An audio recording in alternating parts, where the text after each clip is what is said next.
Hello friends, இன்னைக்கு நம்ம சேனலில் என்ன வீடியோ அப்படின்னா, என்னோட ஹஸ்பண்ட் தான் வந்து மட்டன் பிரியாணி ப்ரிப்பரேஷனுக்காக பண்ணிட்டு இருந்தாங்க. என்னெல்லாம் பண்ணுறாங்கன்னு வீடியோக்குள்ளே போய் பார்க்கலாம் வாங்க. அப்பா பொண்ணு 2 பேரும் சேர்ந்து இஞ்சி பூண்டு பேஸ்ட்டுக்கு தேவையானதெல்லாம் ரெடி பண்ணிவிட்டு, தென் அடுப்பு ஆன் பண்ணி குக்கர் அடுப்பில் வச்சுட்டு ஆயில் ஊற்றிட்டு ஃபஸ்ட்டு வந்துட்டு பிரியாணிக்கு தேவையான ஸ்பைசஸ்லாம் போட்டுட்டு ஆனியன் போட்டு நல்லா வந்து கிண்டியாச்சு. நல்லா ப்ரௌன் கலர் ஆன உடனே டொமேட்டோ ஆட் பண்ணிக்க வேண்டியதான்.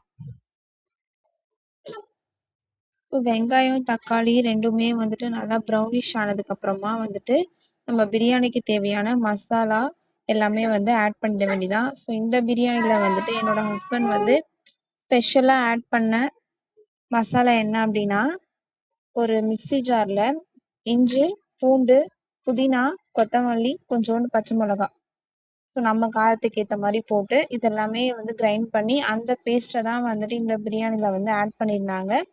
ஸோ இது கொஞ்சம் டிஃப்ரெண்ட் டேஸ்ட்டில் தான் இருந்துச்சு. அதுக்கப்புறமா வந்துட்டு தயிர் கொஞ்சம் ஆட் பண்ணால் பிரியாணி வந்துட்டு ரொம்பவே வந்துட்டு சாஃப்டாக இருக்கும், நல்லா வந்துட்டு ஜூஸியாக இருக்கும்.